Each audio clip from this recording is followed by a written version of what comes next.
Is it going? Now. Is it going? Okay. All right, guys. I know I say this every single. Oh, I need to put it here. My dumb Do I ass. look at this angle the whole time? No, you can just look at me. It's just so it's on you. Okay. Yeah, you don't have to worry about looking at it or anything. Okay. But I'm sorry, guys. I know I apologize every single time because these fucking podcasts are a month apart from each other. But I'm in a very special location with a very special person. You know, usually these podcasts are in Utah. They're in Salt Lake somewhere. But we're in Brooklyn. Brooklyn. Be in New York, B. Best I had to bring him to the sty, man. Had to, bro. And we got a very special guest today, Elvis, bro. How you doing today, man? I'm chilling, my brother. How about you, bro? Not too bad, bro. You got back from work not too long ago, huh? Yeah, I had to do this for my brother. So, you know, me and Otin go way back. That's family. So I had to do this. I respect it, bro. And I wanted to start off the podcast like this. So we were talking about that one bouncer yesterday, right? Yeah. Fuck that nigga first and foremost. You know, the next day, You saw him again? I saw him again. What did he bro. do? Huh? What did he didn't do? do anything. It wasn't like at the spot or anything. It was on the train, bro. This nigga was mean mugging me. On a train? On the train. Like, What do you mean? He knew that it was me from last night. And then nigga started mean mugging me, bro. I swear to God. For real? Yeah. And I looked at him and I just looked at him until he looked away first. And I just pimped off, bro. But that shit was kind of crazy, bro. I was like, is that him? Nah. He probably, bro. That dude, never again, bro. Bro, he wanted to do his job that day. He really wanted to do his job that day. But you should have called me. I would have pulled up to the train, bro. Nah, he was working, bro. Nah, I would have pulled up to the train, bro. Money to make, bro. You don't gotta I would have pulled up to the train, bro. That dude bro. The way he was acting, bro. Yeah. Never in my life, bro. How did you enjoy your time though in New York though for the first time? Besides that one person, bro, I don't know why like niggas got this stigma that like all New Yorkers are rude. Maybe I haven't been here long enough. Yeah. Everyone has been so nice to me, bro. Nah, I think the thing is about New Yorkers is like I think there's truth to that. Mm-hmm. I think that like in Utah, like growing up, everyone is just nice generally, right? You get your pleasing, you get your thank yous and all that other stuff. But like you know, you want to redo that or you want to okay. I was gonna say I'll just restart all over.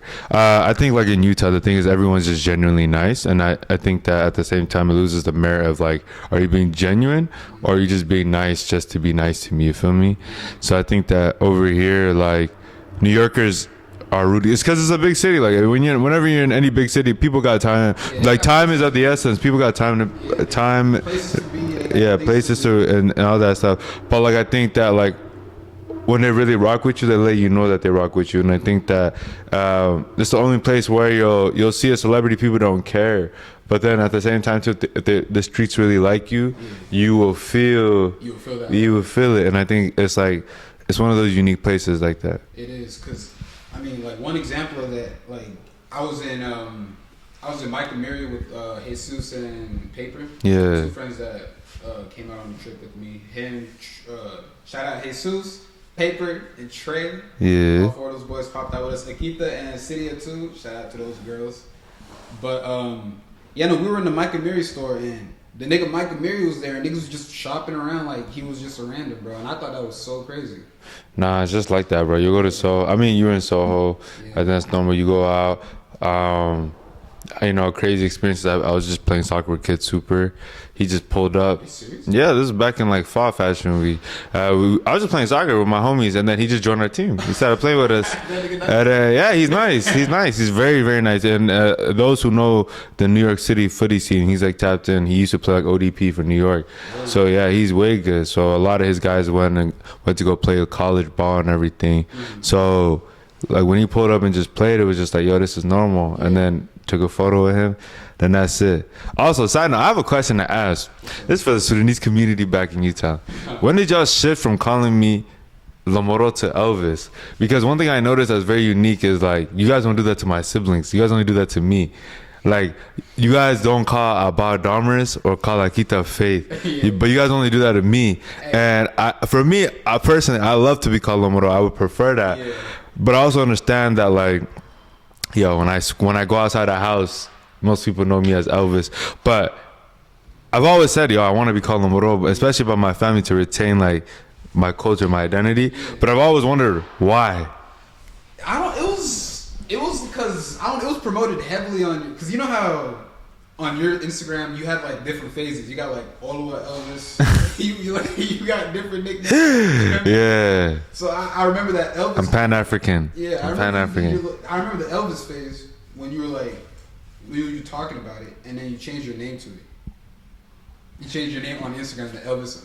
You know, it's funny. It was interesting because growing up, I've always been Elvis. The thing is like there was a clear distinction between my family life and my school life. Yeah. So I was Lomoro like your whole life until my friends and my school life started to integrating. Yeah. So then it was like now you're. So I've always felt like I had two identities. Like when I was at home, I go hang out with my cousin, I'm Lomoro. But like when I go to school, when I go do like for like government applications, I'm Elvis, right? Yeah. And then like when I went to like high school and college was like the first time the two worlds mixed. Yeah. And it was interesting because after that, I was like, bro, everybody just dropped it. And I was like, damn, like, I would prefer to be called Lomoro, but like, damn. Prefer to be called Lomoro. But, I think for me, it was just like, after I went into, when I went into high school, it's when the world kind of gets bigger for you. Yeah. Because, you go to elementary school, you go to middle school, but it's primarily the niggas that you went to elementary school with, and then you guys all just transferred over to middle school. Yeah. As opposed to like once middle school's over, niggas is like going to this high school, or this high school. Yeah. That's when y'all spreads apart. But I think I just ran into like some people that knew you as Elvis, and then I'm like, who the fuck is Elvis? Nah, that's how the story goes. I want to get the record straight because most Sudanese people who know me are like, so why did you switch to Elvis? And I'm like, I never switched. You guys are the ones who switched. Yeah. It's just the two worlds collided, and I'm like, I'm always still Lomoro. Like I love being called Lomoro. That's who I am. And so yeah. What name are you trying to push more? I think it's an interesting thing. I think the truth of the reality is my name is Elvis, bro. Like that's a hard name to walk away from. Yeah. Like if it was like no disrespect to all my homies that I'm about to say their names. Like if it was like a David, John, or like a Ethan, like those types of names. Like bro, respectfully. But a name that's very common is like easier to move on. But like when you see Elvis, you're like. And then the fact that I'm like black, like not even just regular black, I'm the darkest person you're probably gonna meet or interact with at the end of the day. It's just like that's a hard name to go pivot from. Yeah. But I think that like as I evolve and I go on my own journey, I think there will probably be a distinction. It's a question that I asked myself today, even being here in New York, as I think I do a lot more things that orient about being African and stuff like that. So it's like, why don't you go by Lomoro? And so I think that's something that I will do, especially as I pursue my own endeavors. But like again, like as soon as you find out it's Elvis, it's like okay now. And then at the same time too, it's like I've gone to book clubs and I'm in a Pan-African book club. We reading like Brother Frantz Fanon like type book, and I'm telling them my name is Lomoro, but I grew up as Elvis. Like, and I'm like okay Elvis. Like people just like they can't say the name, so they just go to Elvis, and it's like okay. And also like Elvis just rolls off your tongue easier than like Lomoro. Yeah. You gotta pronounce it. They be Lomoro, like name, but yeah. So we'll see, bro. I think something soon. But at the end of the day, it's like they're both my names. Like I carry it, but like Lomoro's like. Who gave you the name Elvis? You know, it's Auntie Sadia, so she's our aunt. But my parents don't know Elvis song, right? They don't know. My dad just knew my name was gonna be Lomoro. He didn't know what the English name was gonna be. So then he just asked her. She said Elvis because she liked Elvis. My mom doesn't know Elvis song. My dad doesn't know Elvis song. They just know who Elvis Presley is. They gave it to me. I don't ever think they ever thought about like the significance of having that name. And so it's like somebody naming their kid LeBron in today's age. Like nobody does that. Like unless you're that. And so it's like And so once you hear that, and imagine if he's like white. Yeah. Even though LeBron, that's like white. Yeah. LeBron, bro. Yeah. Dude, bro. So that's why, bro. So I didn't even know that your parents. I thought it was just like a nickname that friends gave you in school, but nah, bro. Like, that's my first legal name. Wow. Like that's just like I get this with Faith. And then see that, so you know, like and this is like, so he knows I'm a nerd, so I love talking about African history, but specifically when it comes to South Sudanese history, I think when you look at people who grew up in Equatoria or Juba, one of the key things, especially about British colonization, is that we obviously, one of the key things is we kind of added English names into our society, and that was done in a way that, like, as we assimilation, yeah, but it was like as we grew in religiously or like educationally, it would seem like more professional to have an English name. So you have an English name, and then you have your middle name, which is your home name, which is what your family calls you by. So I think that's just the reason why. But like, it's the same for Abba, it's the same for Kita. Sita's the only one who has her. She's the only one who has like her first name is her actual like authentic name. And yeah, I have a nickname for her, but I'm not gonna say it because she don't like it. And it's kind of catchy. And if y'all niggas start saying it, she might beat me up. Just know it's a really fire nickname. Yeah, bro. That's crazy. Nah, so if you don't know now, you know. But I'm surprised you did not know that. You thought this whole time I was just called Elvis just cause like. Yeah, I thought your friends gave that to Why would they give me the name Elvis? I don't know. That's why I'm like, why is this nigga running with this shit? I thought it was just Lomoro. Actually crying, bro. People really think that. That's funny. That's funny. It might be true though. Some people might have thought that their whole lives. Now that I think about it, like my grandma's name is Margaret. My dad's name is Joseph. But your mom does not call your dad Joseph. Joseph. Oh, she does. Okay. Like my dad's name is Jimmy, but you never heard people call my dad Jimmy. I did not know that. And his name, he goes by Amin, but even his real family doesn't call him Amin. They call him Wani. Like if he hears that name, that's like his brothers, his mom, like those are what they. But like even him, like Jimmy, how you? Yeah. See, like, and so that's how it is. Even my mom, Beatrice. But she goes by Ate. Like people call her Ate. Mm-hmm. So like that's how it is. My parents fucked up. I look, wanted an American name. Nah, bro, you should never want that, bro. No disrespect to those American listeners, but we African over here, man. So at the end of the day, man, you still, as a conversation started. Yeah. But now I wanted to talk to you about you coming over here to New York, moving. I was so surprised, but I hate when people move out the city, bro. Like, for real. Fuck with heavy, because it's just like, it feels like those memories are just moving farther away. Mm-hmm. If that makes sense. Mm-hmm. Like, I don't know. People that I grew up with, it's so like, I'm always sad to see them move away. Happy for them, because, you know, no, because you gotta take care of yourself. Yeah. It's always like, damn. Yeah. I think the thing is, it's a part of growth though. Like even in your own journey, you're going to experience it where you kind of have to take that step and go somewhere. I think for me, moving to New York is, as you know, everybody in Utah stays home. It's comfortable to stay home, and there's nothing wrong with that. But I think that at the same time of that, like you see how it limits perspective. It does. And most people live in a bubble there. So yeah, man, I think I just had great mentors, people who saw more, lived more in life. And I think that they told me, like, you need to leave. And I felt like it as well because, like, I did a lot. But I also knew that, like, okay, like, now you're getting to the point. In what sense? I did a lot in everything I could, bro. Every way I could. Academically, creatively, like, socially, like I think You beat Utah? of course, but it's like, yeah, I mean, Nigga beat Utah.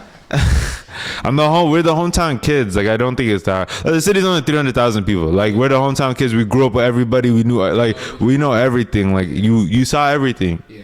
And so what's the next step? It's like you have to go see different perspectives, and I think that I knew that I wanted to go to New York when I first came here because of school. I came here with a scholarship with one refugee.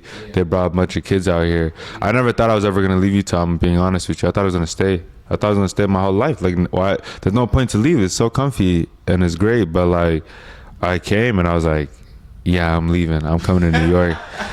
My first week was amazing. I think we came here. I went to NYU. We saw like the campus, we saw different companies and everything. And I think I could just envision myself being here. And then my cousin took me out one of those nights. We went to a party and then it was like, okay, like, wow. Yeah. I mean, you go out one time, you meet a few people, see a couple of things and stuff like that. But, But yeah, man, it was like, you want to check that real quick? The light? Yeah. You can keep going though. But it was just like sorry, I'm just gathering my thoughts right now. But no, it was like I just needed to come out here, bro, and the whole goal was to come out here to New York, but learn, because at the end of the day, I hope to any kid that's listening to me out there, especially the South Sudanese kids, one of the conversations that we always talk about is like, what can we do for the youth and things like that. I think one of the things that limits us as South Sudanese kids, especially with us being first generation, is we don't have access to exposure, right? Yeah. So we don't know what we don't know. We're the first doing everything, and I think that's why, and I was telling you this on our walk yesterday, I think that's why I mean so much when I see a South Sudanese kid become successful or do something. Yeah. And I think you feel the same way. It's like, why did that basketball team resonate so much with us? Because for the first time in our whole lives, we saw our people finally being celebrated and recognized, and it was outside of something of like a war or like conflict. We're finally highlighted for what we've always known that we have. And but you have to notice, it was the kids who are our age, you know, like it was the kids who were our generation, because we are the first generation. And so I think that like I've never had a big brother, so I've always tried to find big brothers in other people, and so I was able to just be blessed by God, bro, just to be able to meet some people, and they were like, yo, like, if you want to take your career seriously, you want to do all these things, you need to go to New York. And there's no if, buts, or ands. You got to go to New York or you go to LA. And I was like, yeah, because it was like, you got to go to the two biggest cities. Like, think about it. Like, the best of the best are in the biggest cities. That's true. Any industry you want. And your whole goal is to like, and I tell like all the younger ones, this is like, screw social media.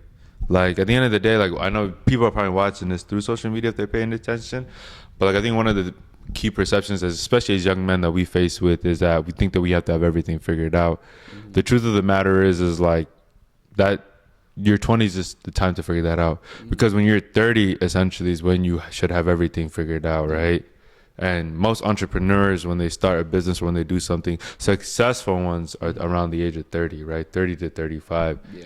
And even it's getting older than that. But I say that to say that, like, you should not have everything figured out, and you're looking online to try to have everything, your perfect life right now, and that's not the reality.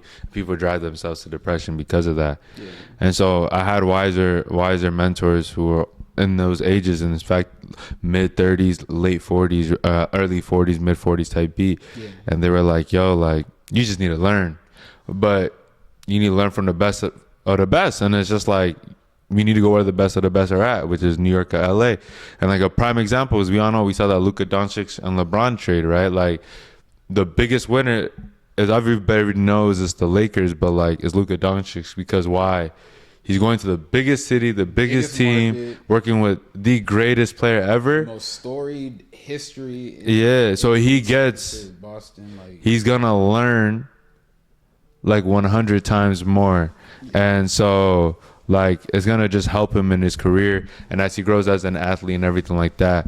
So yeah, man, I just think it's just simple as that. Like, if you're gonna go play college basketball, where are you going? You're going to Duke or Kentucky. Why? Because you're gonna go play with the best of the best, and you know you're gonna go to the league. Yeah, that's how New York is. That's how LA is when it comes to the professional aspect of things. Gotcha. Yeah. I mean, I'm just so like, I'm trying to break out of that shell of like, okay, nigga, you need to like leave Utah, and I think this trip was like, it did something for me, really, bro. Like, because you have a new perspective. Entirely new perspective, bro. I didn't even know black people like were like this. Yeah. You only see it on your phone, bro. Yeah. You feel me? I've met so many cool people out here, bro. Yeah. Like, so many creatives. Like, I don't know, man. Nah. Utah is just, I think you oftentimes get siloed, and I think it's because it's very small, right? And I think that, like, I think that people here in New York come from all different walks of life, right? that's the thing, yeah. And one of the key differences is in New York. We studied this in school, and for those listening, I got my master's here at NYU in real estate. And one of the things we talk about is urban planning and also mixed societies. I think a lot of people don't understand, but the reason why it makes New York so great is you can go on a train with like a hedge fund trader or a Wall Street banker. He'll still be on the same train with a kid who lives in, you know, Brownsville. Yeah. Like, who lives in probably not the best neighborhood in the rougher parts of New York, and like they're riding the same train.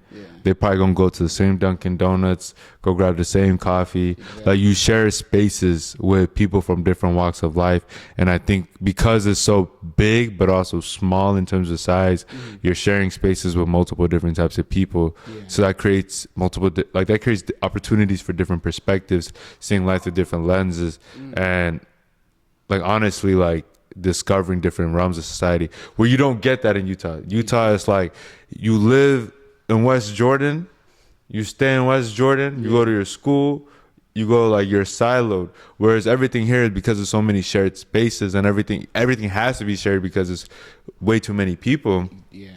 You get to have those conversations, you get to have those pop-ups, you get to like meet those types of people. That was like one of the biggest like culture shocks for me. I didn't think like opportunity was so abundant in terms of like how you said, like you could be on the same train with a billionaire and you could have the dirtiest shoes in that bitch. You're probably going to the same spot, bro. And you get off that shit and you probably could run into like an athlete or something. A star athlete. It's just the amount of like potential and just like the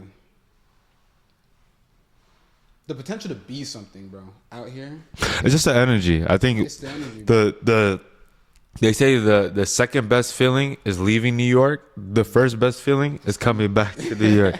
And it's just like there's an energy in the city. Like, you felt the energy. That's it. You come here for a weekend, you feel that energy. You're like, bro, I have to go back.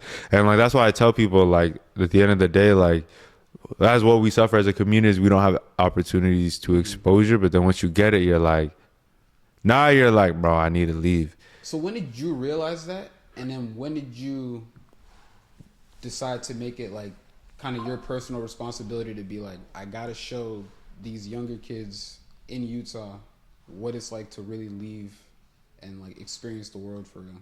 That's a really great question. I love that question because it's something that I always ask myself. And I think that I told you yesterday while we were talking, like, I have a responsibility.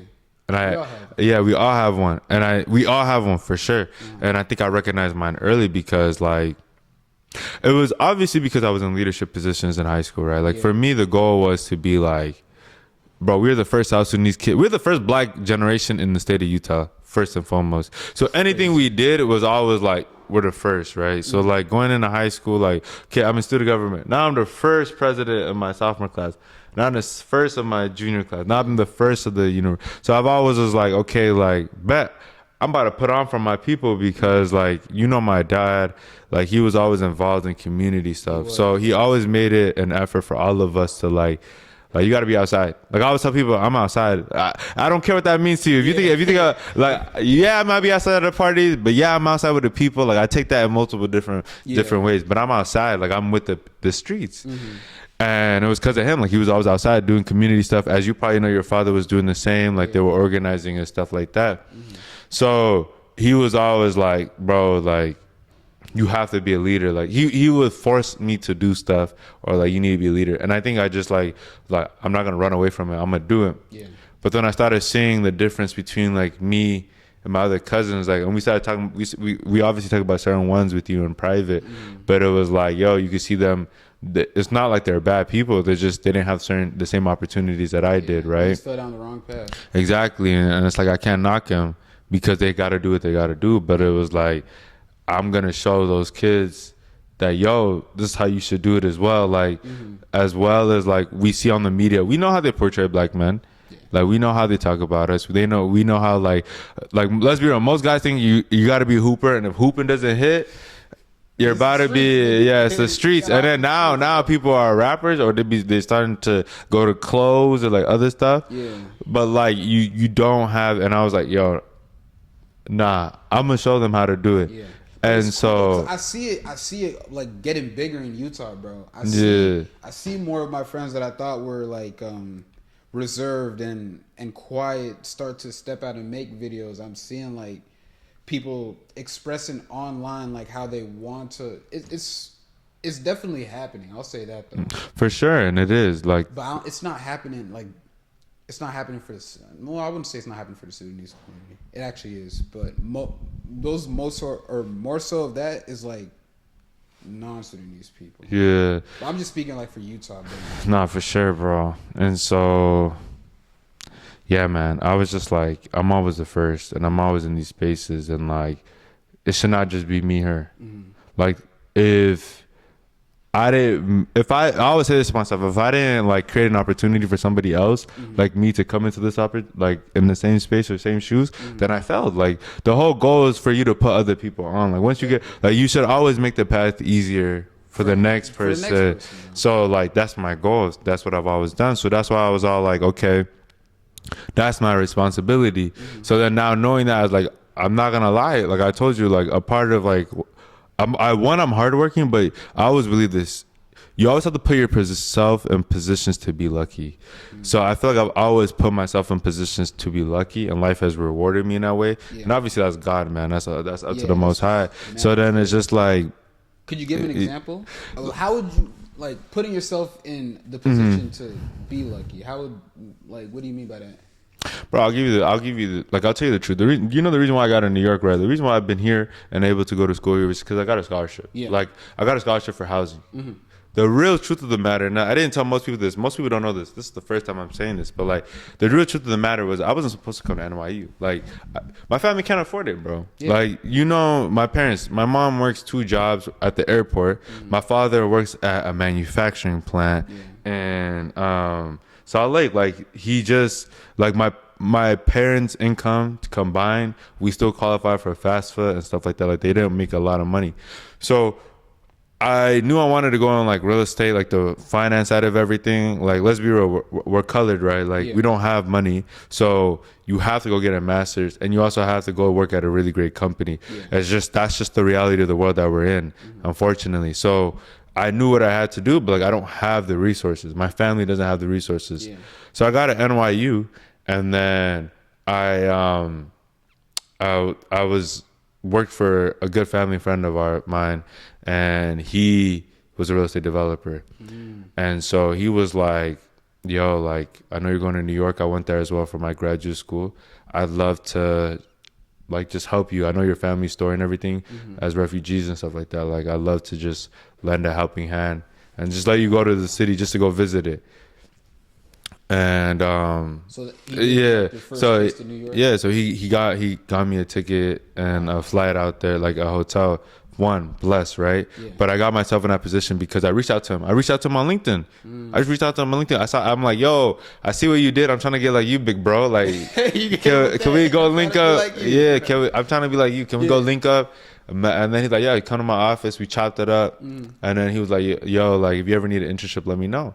I said, bet. And then I got it. I applied to NYU. I got in. And then I'm like, yo, like, I actually do need an internship. I need to stack up some bread because I'm trying to move to New York. I need to stack up like 10 G's. And I mean, I already have some savings, but I need to stack up some 10 G's and like move out. Because New York, it's an expensive move. It's and so let me say this, bro. I done blew over 1,000, bro. I'm not proud to say that, bro. And he only been here for like 5 days. 5 days, bro. Only 5 days, it's man. Sickening, bro. And yeah, it's not cheap. For sure. So I then he got me a ticket. I came out here. I came out for the weekend, bro. I wanted to cry. Not for the right reasons. I wanted to cry because I didn't know how to tell my mom and dad I'm not going to go to school. Oh, I thought you meant like not coming back. But, nah, I'm not going to school. I came here, bro. I spent I'm spending like $340 the first day already. I'm looking at apartments. I'm like, bro, this is like a death sentence. One, if I go take out the student loan for the tuition for this graduate program, it's going to be $100K. Two, if I go now and like go get housing, it's gonna be like 2 years, right? It's probably gonna be like $2K up to a month per cost of living. That's about $48K. Now I'm down 148. Student loans, I'm not doing that, bro. I'm good. But now how do I tell my mom and dad? Because African parents, they told the whole community, yo, he's going to school, he's gonna go to New York. I'm like, And like a part of being first generation is like you don't have, and especially me, I don't have anybody I can talk to about this. I have to figure it out. Nobody's gonna. There's no big bro. I'm the big bro. You know, like there's no big bro. Like and like again, when you said why do you feel like you have a responsibility? Because I've always been the only one to look out for myself. I've never had any other people. I've always had to go look outside. So I go back to him and I tell him straight up. I'm like, yo, I'm gonna be honest with you. Like, being real. Oh shoot, I gotta move. Yeah, I got it over here, bro. I was like, I'm gonna be honest with you. Like, I can't go. Like, I can't. I'm not gonna go to New York. I'm not gonna go to grad school at NYU. And he was like, why? And I was like, I'm being real with you. Like, my family, I just can't afford it. Like, my family can't afford it. Like, and I know that I'm like, you know, this Sudanese culture. The first boy is gonna be the one to take over. Like, they're giving it. They're like prepping you. Yeah. So you know, you're the retirement plan. You're everything. That's just the way that the culture is. And so I'm like, bruh, like I already know. I see my mom and dad working. It's just not sustainable the way that they're working. Top of that too, I can't afford this. So like, I'm not gonna go. Bam. Like the weekend goes by. He emails me. He's like, hey, I'll give you a scholarship. I'll cover your housing for the first year for you to go to school. Wow. I said, for real? He's like, yeah. I'm like, are you sure? He's like, nah, like, this is the biggest opportunity in your life. You need to go to school. You just need to go learn. And you need to go be in an environment that will help you. Like, you need to leave. Wow. And I was like, wow. And then I came. That's how I came to New York, bro. That was really the reason why. And then after that, I just grinded out scholarship applications. And I think I probably got up to like, let me say like 45, 50K in scholarships, right? I mean, I still had to pull out like, I still have student loans of over 50K, like still that I have to pay up. Like that's just something I have to go pay up. But yeah, man, like that was the situation that I was in. And like, again, you know, and I think that like that's why I told you yesterday, like it's really hard for me to be like, yo, to tell any other person, yo, you need to move to New York, because like my situation was way different. Yeah, I got blessed. That's not the reality for you. That's like catching lightning. Yeah, and like pays your housing in school. Like, that's so yeah, like I got like scholarships separately for school, and then he covered the housing, and it was like, okay, bet. So that's why I was like, okay, now that I'm here, like I have to maximize the most, but like, you know, although I'm here by myself, I stand with 10,000. Like that's like one of my favorite quotes. It's like I stand as one, but I come with 10,000. It's like all you guys are with me. Yeah. You guys aren't there physically, but you guys are there with me as I'm here. And it's like now it's my responsibility because I'm blessed truly. So I have to make sure that whoever comes, whether it's you come for a weekend, you stay with me, like that's my responsibility. Make sure you have a good time. Make sure you're exposed. Make sure you meet people, because like that's all that I needed. That's all that I wish I had, and I didn't have that. But then at the same time, I could provide that opportunity that can help, and that's why like that's my responsibility. Yeah, no, that's amazing, bro. I wanted to ask you this: would you say growing up you were like quiet and reserved? Nah, I mean, I was in trouble. You know me, bro, y'all would make fun of me. And it's a fact. They would, not you, but you know what they used to say about me. I was whitewashed. I was this. I was that. Like, let's be real. The tides have turned now because turn, my nigga. It's turned out. But like, bro, I was not. I was always like everybody tried to make something. I was a whitewashed kid growing up. And I mean, you know, it gets to you. But then at a certain point, I was like, bro, cool, I'm doing good. Like at the end of the day, I'm doing good in school. I'm doing good in life. Like if this is what whitewash being is, then cool. Then let it be it. And at the end of the day, you know me. Like I'm rooted in my faith, my culture, my people. Like there's nothing about that. Last nigga to be whitewashed. I swear to God. And so yeah, man, it's just like, and so that's how it was. So I don't know. And like, let's be real too. I grew up in a good neighborhood. My parents timed the house that they bought at the right time. Most people don't know this, but like we almost lost our house. Really? Yeah. Recently or no, a long time ago, 2000. Because if you understand finance, you understand the great financial crisis. Most of us we were young. We don't comprehend what had happened. Oh wait. Yeah. Oh wait. But the housing market crashed completely. My father like almost lost the house because of that. So as a result of that, like he couldn't buy Like he couldn't get his credit. He practically filed for bankruptcy to save our home. Damn. And that's how we saved the home. And then we lived there. So we lived in this nice home, but like, bro, I didn't get a phone till I was 16. Like I didn't get a phone till I was 16. I was using people's phone. Like, yo, let me hop on Instagram real quick. Yeah, let me log in real quick. And yeah, man, it was like so. I think because of that, like you just grow up humble. You just realize, okay, like low key, I gotta go get to it. Yeah. But I only ask because, I guess from my perspective, and I think we've had this conversation before, of you like, of me thinking that you were quiet and reserved growing up. Yeah. Was it more so like those jokes were just like, let me just like separate myself from niggas that are just calling me whitewashed and shit like that, or? Nah, it's bro, I wasn't crazy, bro. Like I mean, I would joke around, like you know me, bro. I was joking around and everything, but nah, just bro, you know my dad, bro. That man does not play, bro. Like that man, like me and him, that's gang, that's the homie now. But like, bro, that was my op. Like he's no, like bro, my dad yeah, but she doesn't listen, bro. She, you know her, bro. She don't listen. Yeah, I love you if you're listening, bro, but you be bird sometimes. Huh, bro. She's the only person that you'll tell her to go right, she'll go left. Like, bro. But yeah, man, like I only asked because like I knew you was always like a social person. Like, you know, you can make friends and you can talk to people, but I didn't expect it to be to like the extent of what it was when I came out here. I was like, oh, this nigga is really like tapped in with so many people, like not just black. It could be like, you got Jewish workers, you got you got probably Hispanic friends. Yeah, it's just all over, and it's, I don't know. I always saw you as someone that was like reserved, you know. Not really. And maybe it was because like you got a deep voice. Respectfully, he got like it make him seem like he's quiet and reserved. I swear to God. Nah, bro. People say that. Yeah. You know, it's my mom. Like, you know my mom. My mom's the reason why I'm social, because like she's social. Everybody knows that she's one of the only African moms that like, when I have a conversation with her, it's actually like normal, yeah. Because you know they'll ask you like, "Oh, how's your family?" Or "Are you in school?" Knowing damn well you're not in school. Yeah, like, and it was funny is like if you see my mom when she goes to functions, she's joking around with the uncles. Like I think like she's joking around. She has a sense of humor. Yeah, so like that's just how she is. Like she's always talk to everybody, and I think that like. It's a combination of both my parents. Like my father was like, bro, you go out, if you look stupid, he's gonna let you know you look stupid. If you act dumb, he's gonna let you, like he does it. He'll just say what it is. And then my mom, I see her, she's talking to everybody. She goes to, like, you ask me why do I talk to everybody? Why I say it's because of her. Like when we go to a function when we're little kids, you need to say hi to everybody. You do, yeah. You have to go say you need to go say hi.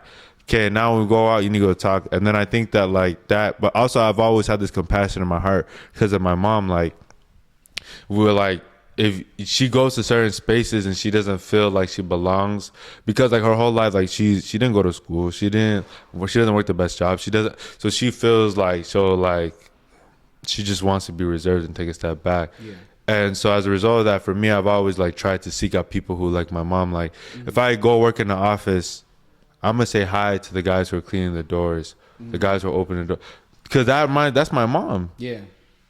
That's my mom. Like the people clean up the trash, the people that that's my mom. Like, you know, the first pair of glasses I got, my mom was a janitor at the University of Utah. She found them in the lost and found. Nobody came and got him. So she brought it back home, gave it to me. I could see with them. That's how I knew I needed glasses. Damn. I didn't know. Yeah. And then that's how like it was just like that. Like, and I feel like those stories we don't ever tell. Like me and my siblings, we don't ever tell those stories. But like we feel like I'm low-key looking at y'all like a different light now, bro. Because everyone thinks like, I mean, we grew up in a great neighborhood. Like I cannot deny that. And I think that's like the biggest thing I could tell. Like I grew up poor, but we grew up in a great neighborhood compared to like my peers. If I grew up in Rose Park, if I grew up in Glendale or West Valley, Kearns, like bro, I'm not getting the same opportunities, but like they still made the same as much money as all those other parents. As just I lived in a better school district. And like all my friends were going to school. I can't say that about all the other kids. Like their friends are like, nah, we're not going to school. Like no, my parents when we moved to Harriman, bro, they had the same jobs. It's not like they got like a fucking promotion or anything, and all of a sudden got money to move into that house. Like, we were still broke as shit in a really nice house, and we just ended up leaving because they had enough money to pay off the original house. Yeah. So they own that house now, and that's what they wanted. Yeah. I don't know, but yeah, no, it's crazy. Yeah. I didn't think that. We don't talk about it. I think we like do a good job of like reserving. Yeah, because I mean, at the end of the day, like as much as I can say this, somebody's gonna look at me and be like, "Oh, like still, but you still." I mean, it doesn't matter. And that's why like, I'm not here to like defend that, but like it is my story. Is that? And I think also at the same time too, you kind of wait. There's probably a lot of traumatic stuff you've gone through and you've been through, but you're waiting for that moment when you're like, okay, like, now I can finally talk about it. I'm really an open book, bro. I don't know. It's just if you ask me the right questions, I'll answer them. Yeah. If you're looking for something, I'll give it to you. But again, the people don't know what they don't know, so people don't know that about us, right? So they're not gonna ask that. Yeah. So it's like a personal. Yeah. No, you're right. So yeah, man, that's why I feel like a deep sense of responsibility for South Sudanese people, African people, Black people, and then all the other minority groups. But yeah, man, we live in interesting times right now. So yeah, bro, it's a very interesting world that we're living in. For sure. Shaping to be. For sure. Are you scared, or not? Well, not scared. Would you say you're more so like? What are your next feelings for the next 4 years? I think it's interesting, and I think like looking at it from like a finance perspective, where we look at it, I think there's just uncertainty. You just don't know what's gonna happen, and I think that's why nobody knows what's gonna happen. I think like whatever happened, whether it was like Kamala that won, you would have understood and expected life to be the same of what it was the last 4 years. Whereas like now 47 coming in, and he's real time coming in and shaking things up, which has its consequences and has its pros. Like one, I think he's coming in with a group with a whole different perspective of viewing the government, right? Which is like could be good or bad, right? You have Doge, which we don't even know what that is, and that man Elon has actually way too much information, and I believe he's trying to become the most influential person in the world. But then I follow this nigga on Twitter, and I see like every 5 posts is him. No, it's because you have to realize, like, and this is what I was telling one of my friends, is like we are no longer in the CNN and BBC age. The real mainstream media. That's not. They're no longer mainstream. Mainstream media is social media. No, it's us, but you're on social media, right? Yeah. You use a platform, right? The only difference between like Instagram, Facebook, whatever, is like Zuckerberg doesn't come on here and post his opinions. You realize if he does, he has 3 billion people, active daily users that he can reach a message to, right? So within an instant, Elon can get a message across within an hour of 1 million people. And in 24 hours, he can get it across 10 million people. Easy. So that's how much views CNN is trying to get. And like, that's like the peak that they will get in one day. Like 8 years ago. Yeah. So he can get that. And so the new form of that is that media. But then like on the flip side, you're asking yourself, like, what does Trump do differently? It's like, he's no longer in the forever wars that America is usually in, right? Like you talk about, he's pulling out from wars. You know, he's saying, I mean, he's very controversial about this, a lot of the stuff that he says, and I don't agree with him.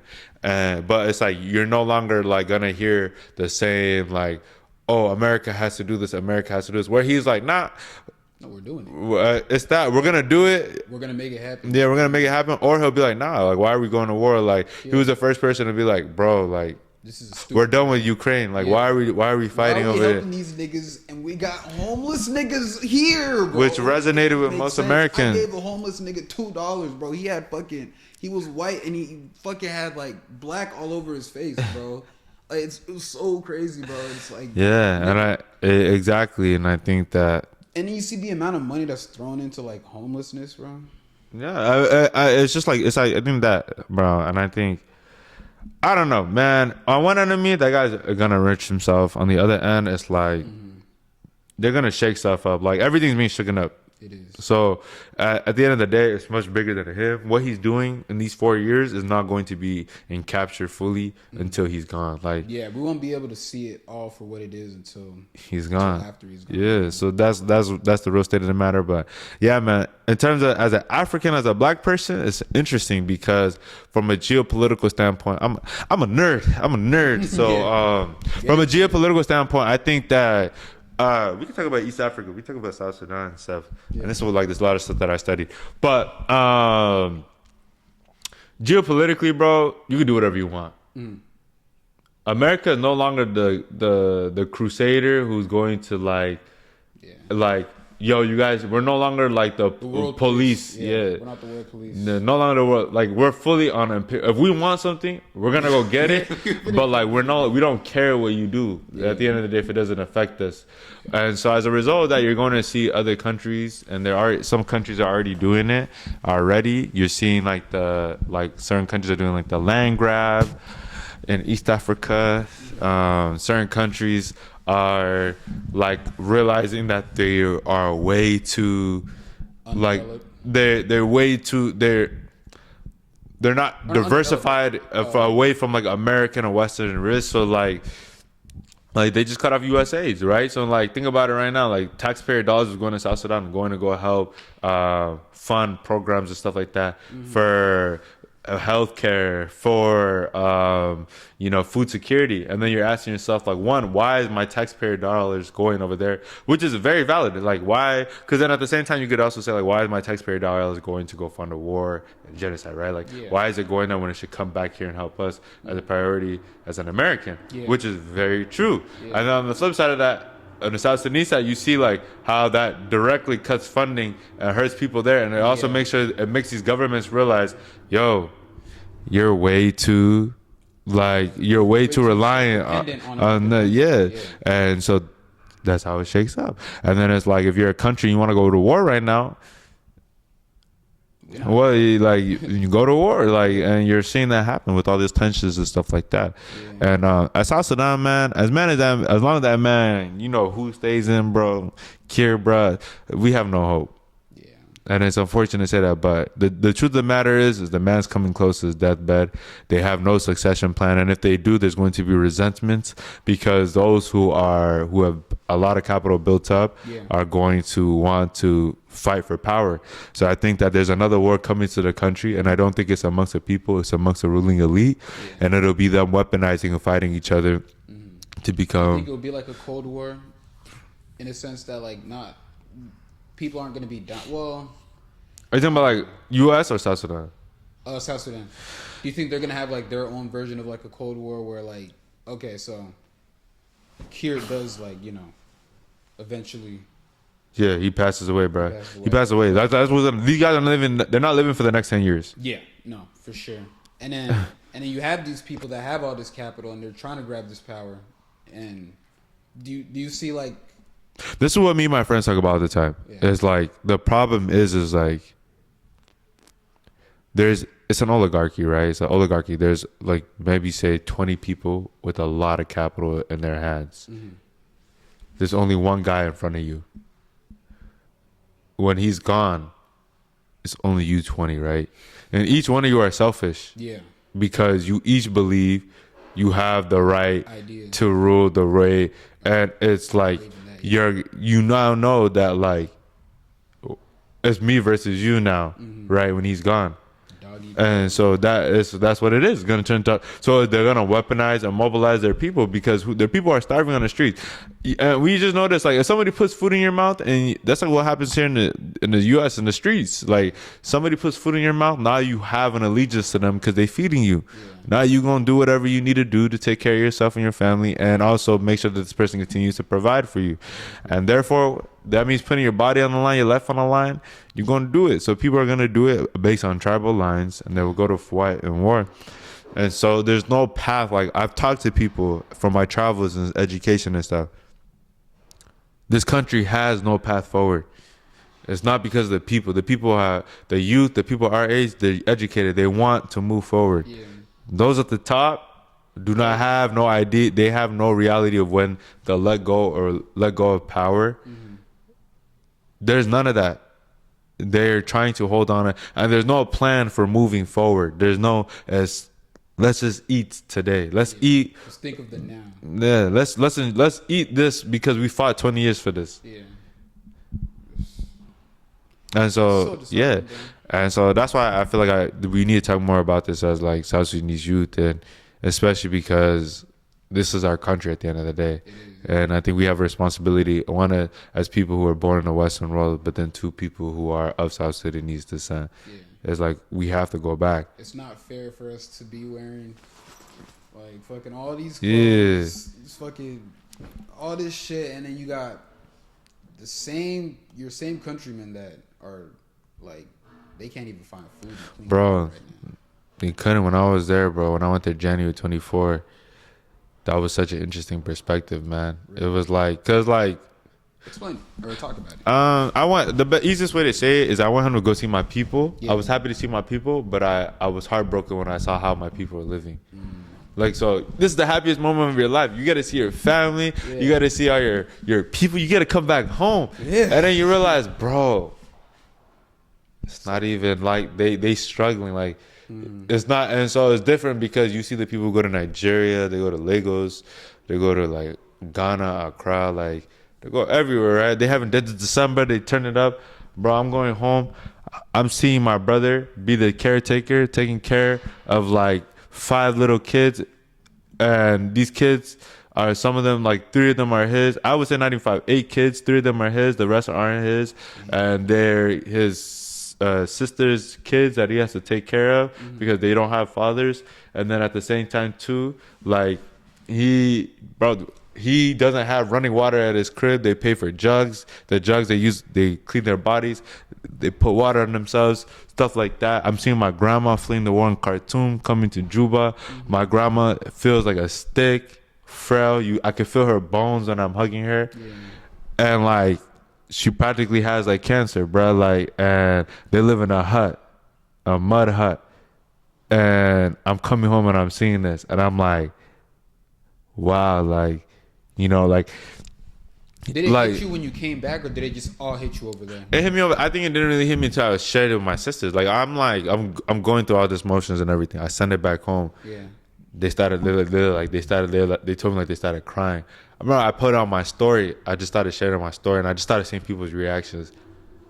And bro, I just started crying. I was like, wow. Yeah. Like, cause like when I posted it, I'm pretty sure you saw it. Like you were watching it. Like, and that was my whole goal. Is like nobody goes back home, so like, I have to record this. Like, it's no if buts or ands. Like you're experiencing this moment with me as well. I was so happy to see you go back, bro. Cause none of us, bro. Our parents always tell us like you can't go back. They're fighting. You can't. To see you went back, bro. I was like, wow. And that's why I was like, okay, every day is my responsibility to record this, because like I already know when I wake up, there's like 100 heads who are watching this because they're living through me right now. Yeah. They're finally seeing like what it's like on the ground. Yeah.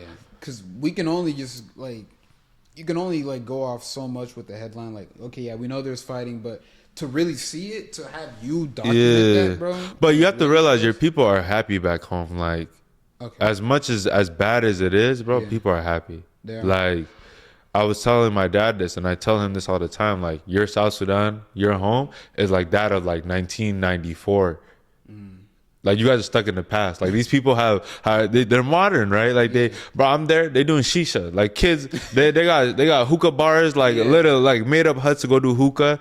People are making TikToks. People are just talking, dancing. Like, they're as modern as me and you. Like, they see the life that we live. Like, before there was no scene, you only saw that on a movie.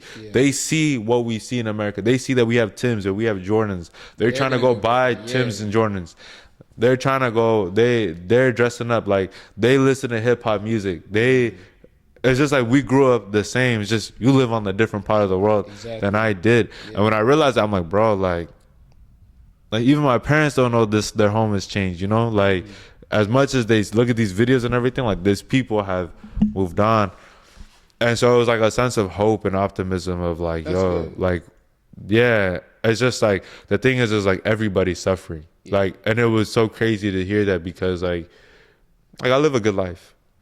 Like, I'm blessed, but like I already know like my life is still come has come with troubles much more than other people have, right? Like Yeah. you live a good life. You posted up in the Timbs, you got the North Face. But like you already know how much struggle you went through. Yeah. You know it wasn't perfect, but it was like you still had a good life, right? Yeah. I can say I've had my fair shares of like Tribulations, yeah. trials and tribulations, but I can honestly sit here and say like God gave me a good hand, bro. Yeah, and then you go back there, everybody's suffering. Yeah. Like, there's no point complaining. You can't complain because the same man you're complaining to, he's also suffering. Yeah. No food. People are having unpaid salaries for a whole year. Inflation's through the roof. You know, when I went there in January, like one South Sudanese pound was $1. That was a good exchange rate. Now it went up to like when I was in the U.S. for a little bit, it was June, probably went up to 3,000. So now you're telling me everything tripled in price. Damn. Everything tripled in price. So you're like, bro, like this money's not hitting the same. Yeah. Now people are gonna get in crime. People are gonna do stuff. And that's like, yo, like this is like, that's why I was like, that's my responsibility. Like again, like I need to tell people these stories because like I see the younger homies, the younger kid, the cousins, like they all want to be hoopers, rappers. I'm happy for them. But we already know the stats. Like, let's be realistic. Bro. I think it's like you have a higher chance of becoming president than getting into the NBA. Like, I think that's. That's a crazy stat. That's a crazy stat. I think I've seen it multiple times. You know, bro, there's 300 million people, and there's only one president, and then there's like 450 NBA players, and there's 300 people. Like, you have a higher chance of going to NBA. I don't know. That's a higher chance to go to NBA. That's up for debate. This is for debate. I feel like, but joining the U.S. government for sure, you have a higher chance of joining the government. Okay, we'll say the but like, and I think that's my big thing is like I'm always talking to like the younger ones, and I'm telling them straight up like, yo, like y'all gotta go to school, bro. Like I get it, school's lame, school's X, Y, and Z, school's this. But one thing school does is that you meet people from different walks of life. So you talk about New York, right? Like the uniqueness of New York. Yeah. You have the opportunity to meet people from multiple different backgrounds and everything. You get that in school. Like once you don't go to school, you lose that. And God bless, I went to West, bro. Yeah. The most diverse school ever, my nigga. I'd have met Russians, Germans, nigga, everything, bro. Yeah, and so you get that when you go to school. And so and it intensifies even more in college because now you're meeting people who are interested in the same things as you professionally and creatively, right? And so you know, you need to go for that reason because at the end of the day, like, this is just what I've learned from, like, wealthier kids who've grown up with privilege. Life is all about who you know. Mm-hmm. They put themselves in the perfect places to meet the right people who are going to do things. Like, and that's one of the reasons why people move to New York is because, like you said, you came out here, you met a lot of people. These are the people who are up and coming. Yeah. These are the next generation of leaders, of people who are going to whatever industry, whatever facet, whether it's the creative space, whatever. These are the next culture shape shifters. These are the people that are going to shift it. So you want to be in that scene because you want to grow together. That's the whole essence of it. And like when you don't go to school, you don't do those things, you aren't growing, and then also you're limiting your perspective on life.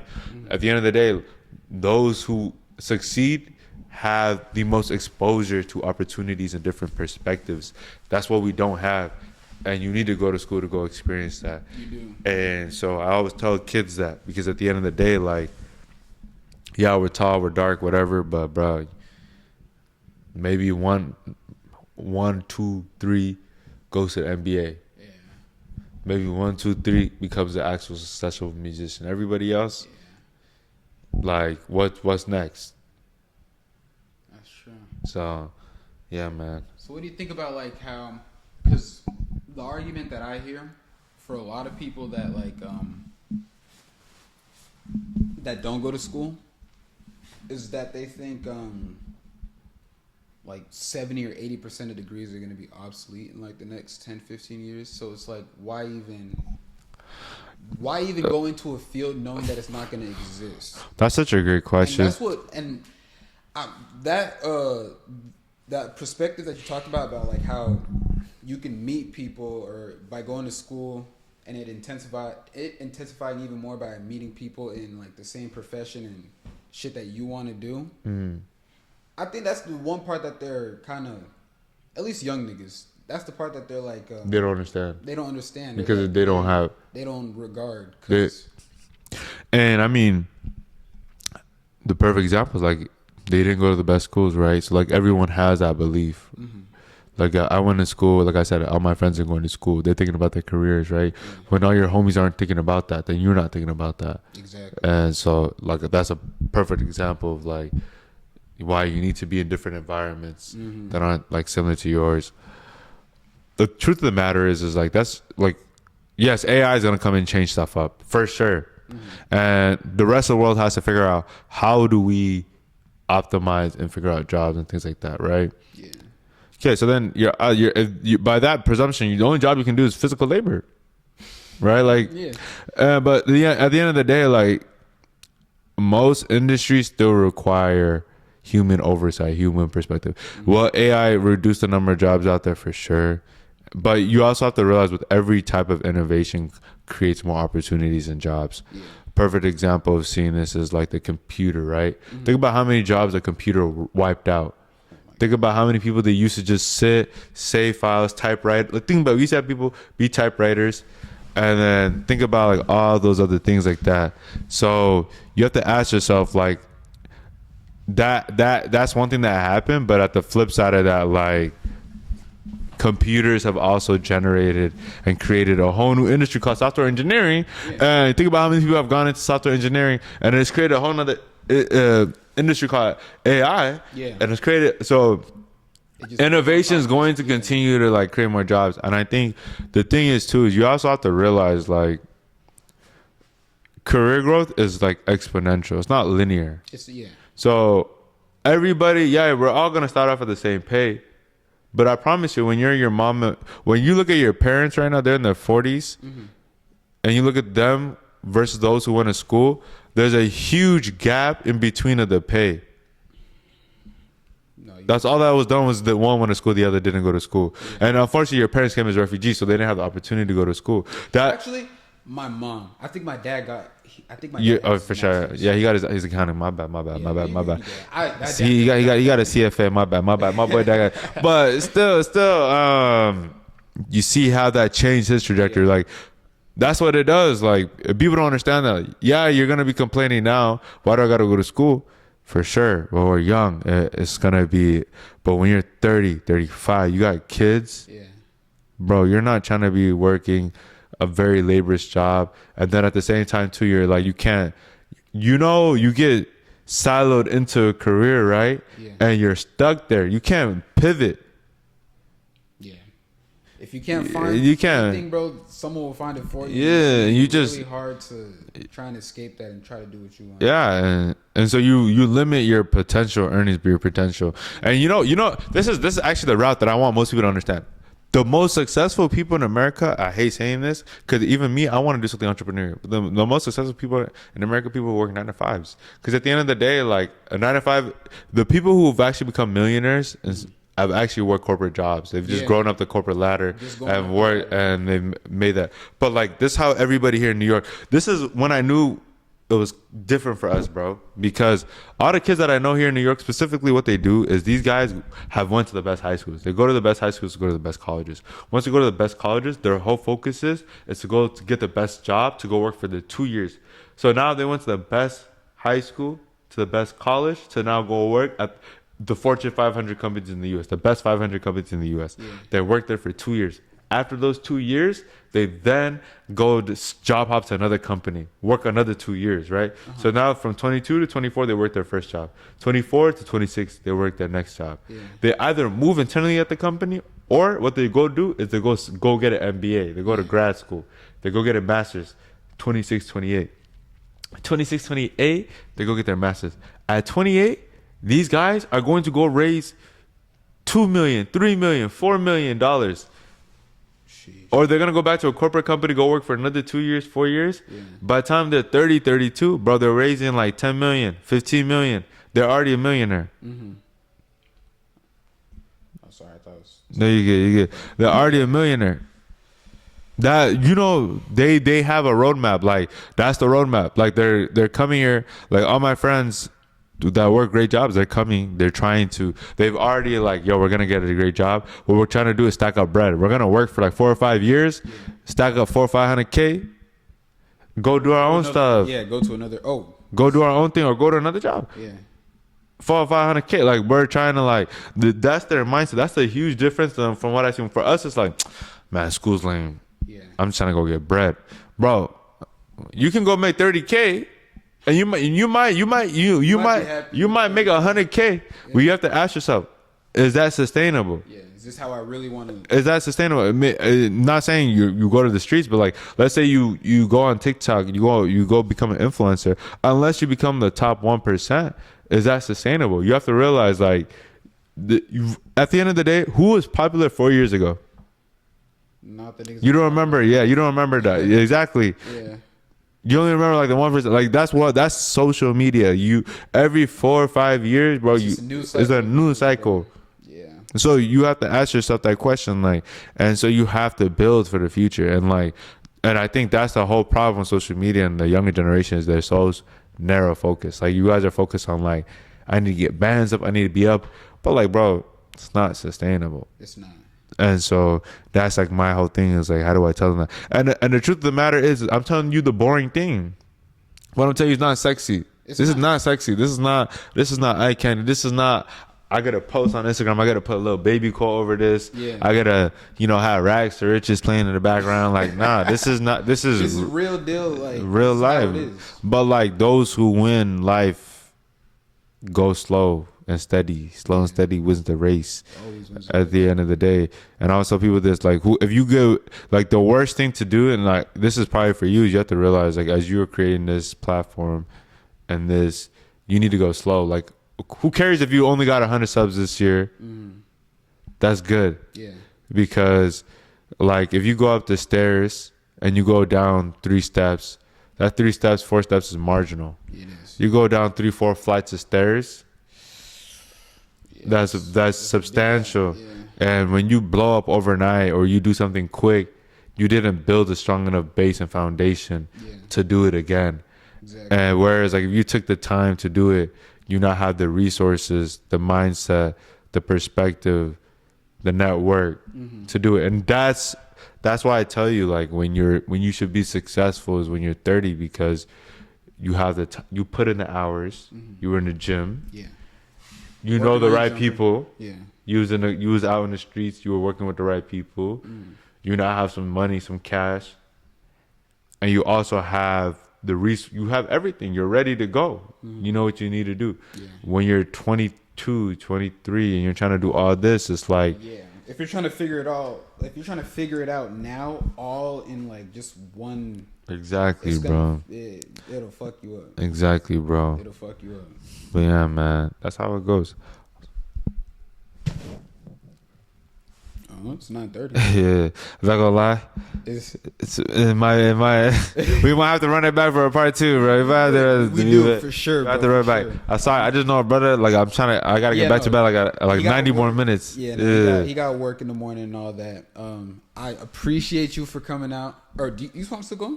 I mean, we can finish right now. I think it's good. Yeah, we can finish right now. No, I appreciate you coming out or bringing me out to do this, bro. Like, I never thought this was gonna happen, bro.